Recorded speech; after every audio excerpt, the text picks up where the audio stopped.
Estamos chegando com o programa Gente, obrigada pela sua companhia, seja bem-vindo. Sou Fátima Guimarães e sempre é uma alegria ter você assistindo o nosso Gente de segunda a sexta-feira.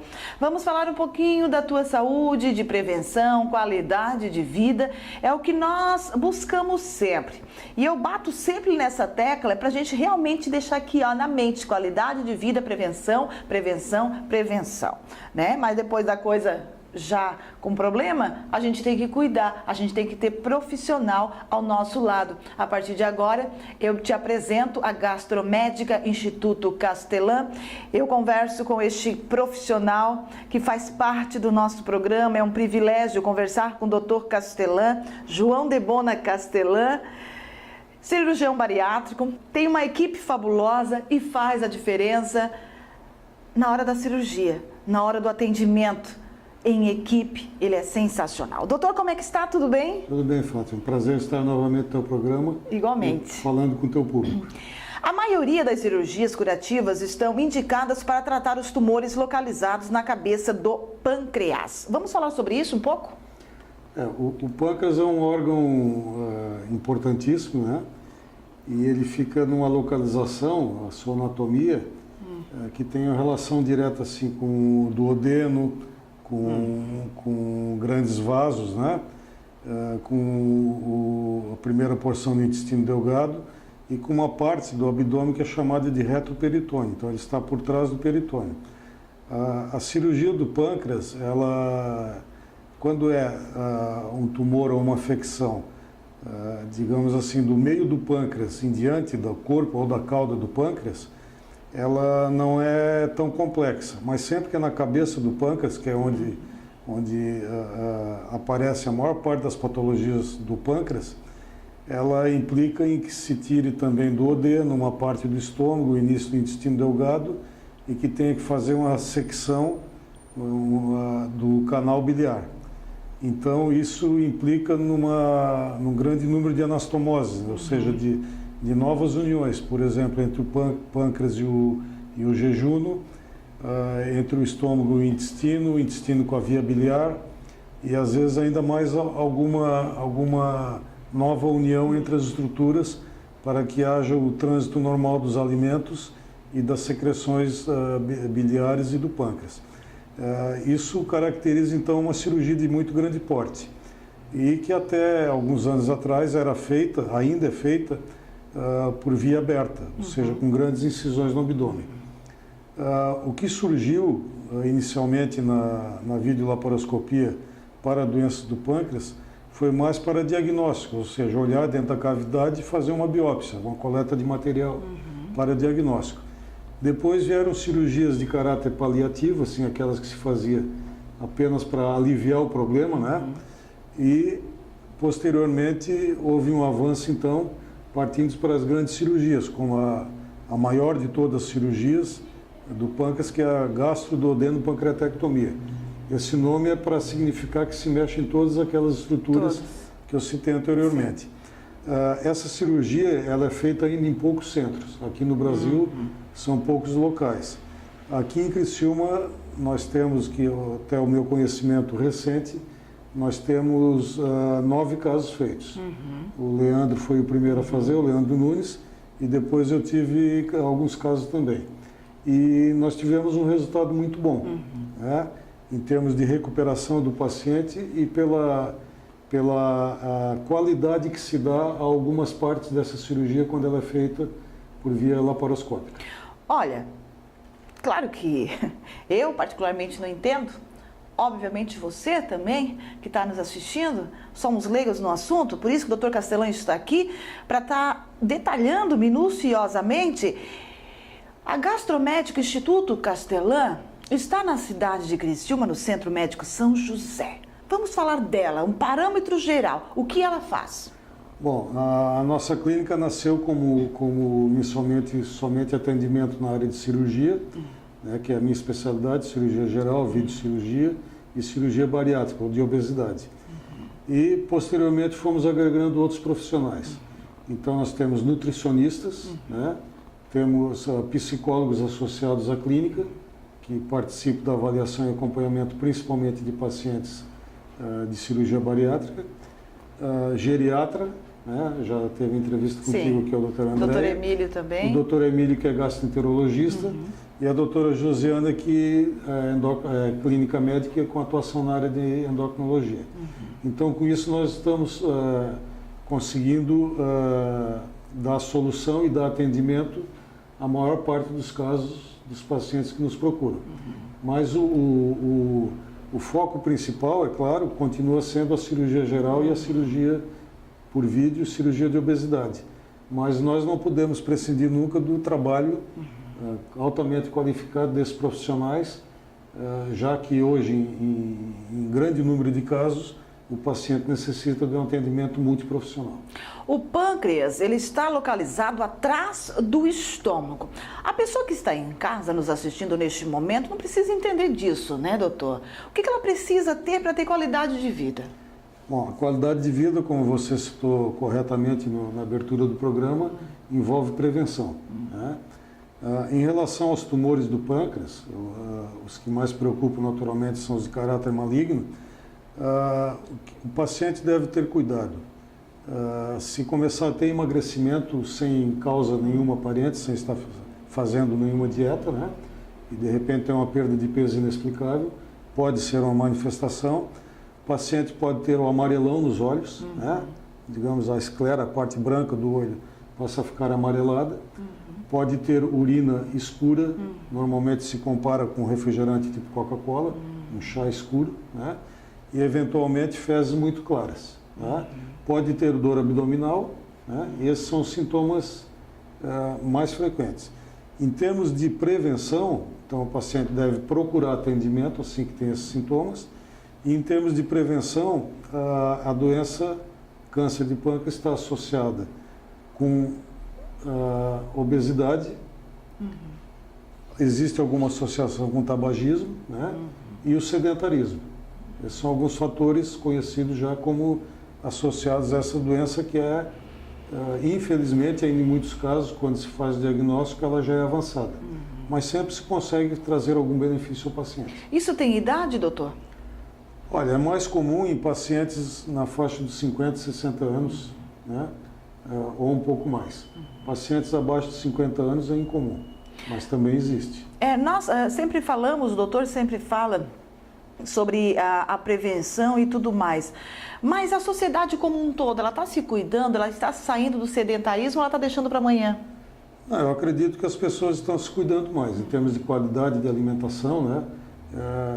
Em relação à alimentação e em relação ao pâncreas, o excesso de gorduras não é benéfico, né? Mas eu acredito que com o nível de informação que se tem hoje, através de redes sociais, programas de qualidade e o nível de informação que o paciente pode ter, as pessoas procuram mais a qualidade de vida, de alimentação, de atividade física. Nós temos que ter cuidado com as redes sociais, porque frequentemente são divulgadas informações que não têm fundamento. E isso às vezes leva as pessoas a atrasarem um diagnóstico ou a fazerem tratamentos inadequados. Tem sido levantado ultimamente em congressos os problemas de fígado gerados por alimentos ditos naturais, chás emagrecedores e coisas desse tipo, que tem inclusive levado a pessoas a necessitarem de transplante de fígado. É muito delicado, né? Tal a gravidade da doença. Então, o que é o ideal seria que os pacientes procurassem as informações que estão nos sites das sociedades de especialidades médicas, né? Páginas, por exemplo, Sociedade Brasileira de Cirurgia Bariátrica e Metabólica, ali tem Sociedade Brasileira de Endocrinologia e Metabologia. Com qualidade. Isso, Sociedade Brasileira de Clínica Médica, de Geriatria, de Gastroenterologia. Então coloca lá no Google o nome da sociedade e da especialidade e normalmente o que tem ali, os links que tem ali, tem as informações adequadas. Fora disso, o risco de se ter orientações erradas é bem maior. E aí a pessoa já tem medo, já é insegura. Aí tu vai buscar a informação na internet e não no site seguro, aí complica mais o meio de campo. A pancreatite é uma doença caracterizada pela inflamação do pâncreas. Ela começa como, então? Uma doença tipo silenciosa de início? A mais comum é a pancreatite de origem biliar. Isso em função da anatomia da região, o canal biliar, que vai levar a bile até o duodeno, ele na sua parte mais distal, mais terminal, ele passa dentro da cabeça do pâncreas.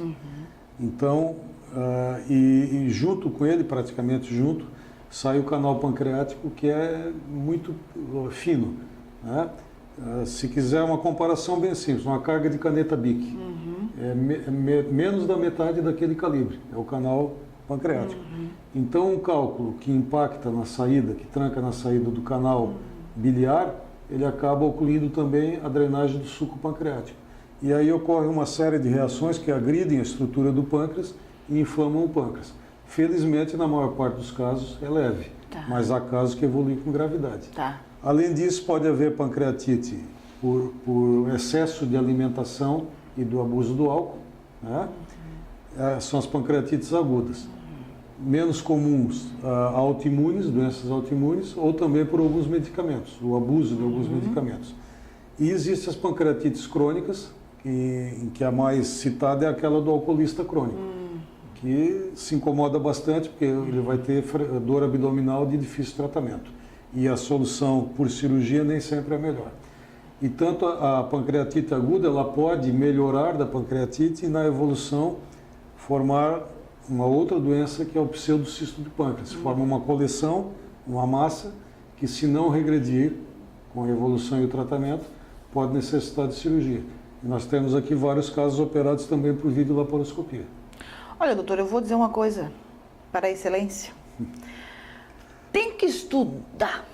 E o doutor Castellan, olha, admirável trabalho que ele executa na cidade de Criciúma, no sul de Santa Catarina, sempre participando de congressos e tudo mais.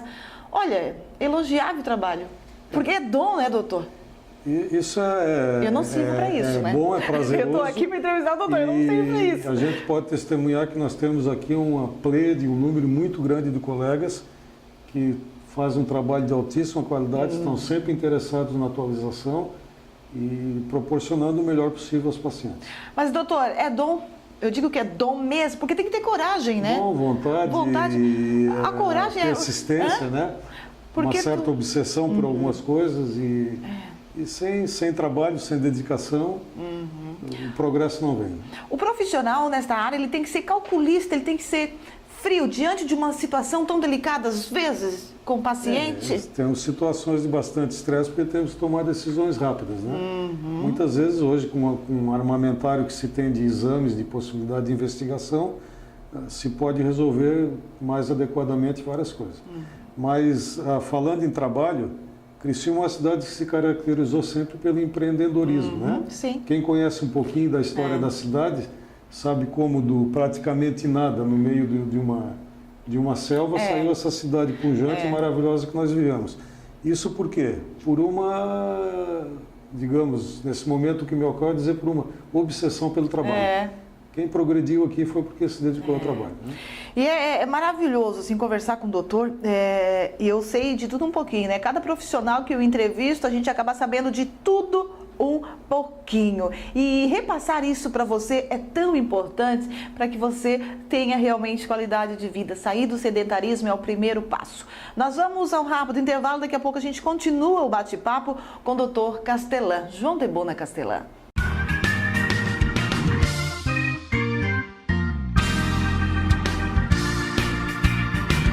Eu estou com o doutor Castellan e agora nós vamos falar neste segundo bloco sobre hérnias de parede abdominal. É isso, doutor? O que é?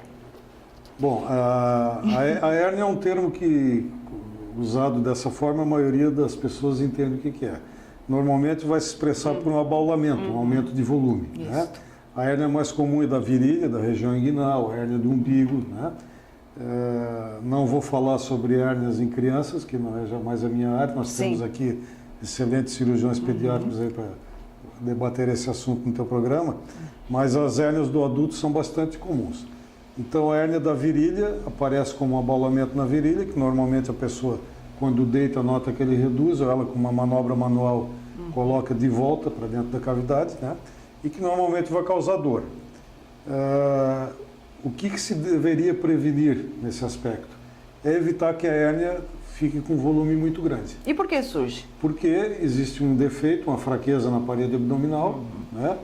E com o tempo, dependendo da atividade, algum esforço, né? Com o passar da idade, a hérnia surge. Então, algo que tinha que residir sempre dentro do abdômen, acaba pegando esse trajeto pelo canal, por onde passam outras estruturas, e forma a hérnia. O risco da hérnia de ficar, numa linguagem simples, uma estrutura como o intestino trancado dentro da hérnia, ocorre então um estrangulamento, o que demanda uma cirurgia de urgência. Exato. Né? Então, o melhor é operar eletivamente, e é claro que hérnias muito grandes pode ter uma cirurgia bem mais complexa. E como é que é a recuperação disso? Normalmente boa. Outro progresso que aconteceu nas últimas décadas foi o surgimento de telas, de vários tipos de telas, que se usa conforme cada caso como uma forma de fazer um reforço da parede abdominal. Tá. Porque as cirurgias mais antigas eram baseadas em uma costura, né, em pontos que às vezes ficavam sob tensão, tensionavam muitas estruturas. Então o índice de recidiva de volta da hérnia era considerável. Algumas técnicas com o tempo foram sendo abandonadas e substituídas pela colocação de uma tela como parte do reforço, ou como elemento principal desse reforço. Essas telas não têm praticamente mais chance de rejeição, isso é raríssimo, e elas se integram perfeitamente nos tecidos, levando a criando ali uma estrutura com bastante força. Então a chance de recidivar a hérnia, de voltar à hérnia é pequena. Existem telas para uso na virilha, e existe um outro tipo frequente ainda de hérnias, que é a hérnia incisional. É a hérnia que surge onde foi feita uma incisão de uma cirurgia anterior. E aí vem outra vantagem da videolaparoscopia.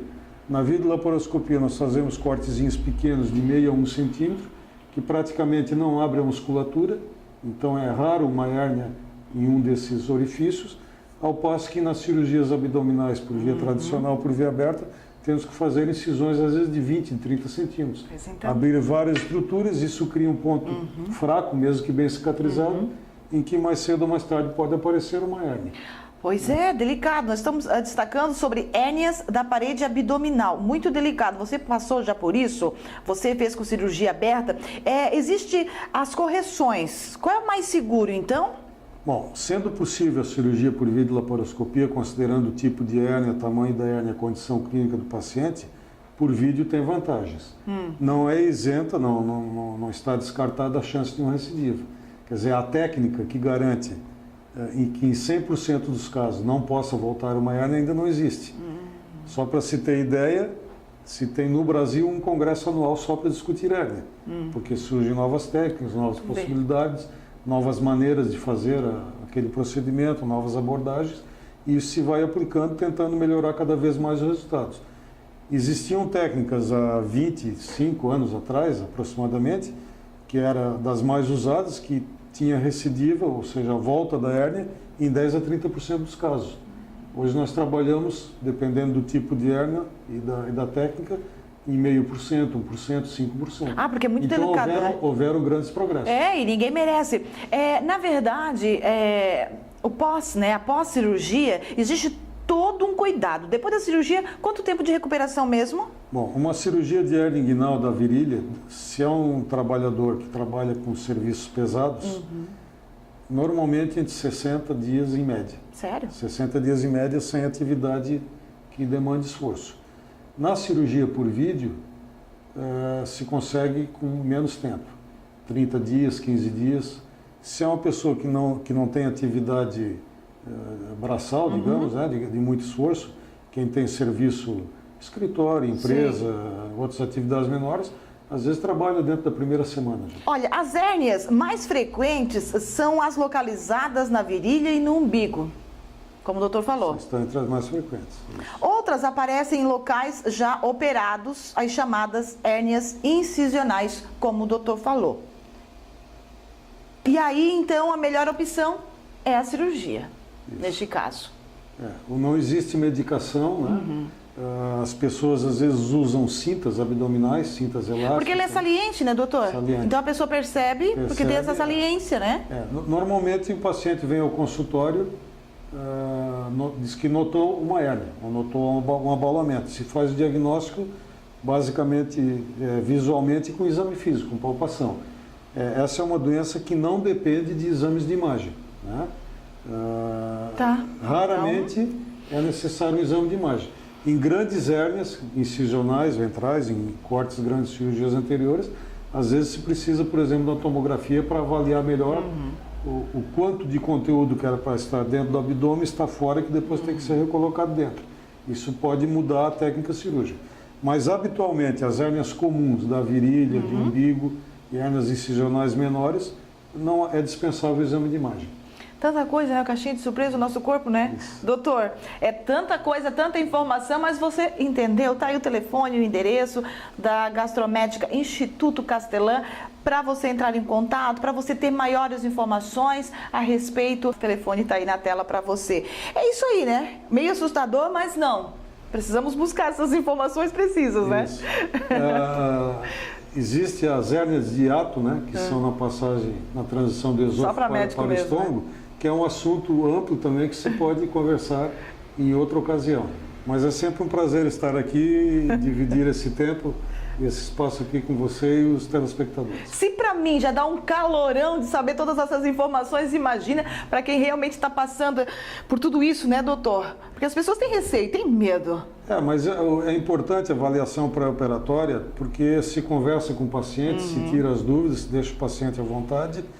Depois tem a consulta pré-anestésica, quando vai à cirurgia, também tem a oportunidade de saber como é que vai ser o procedimento e o acompanhamento depois da cirurgia. Sempre tem o retorno, quantas vezes for necessário.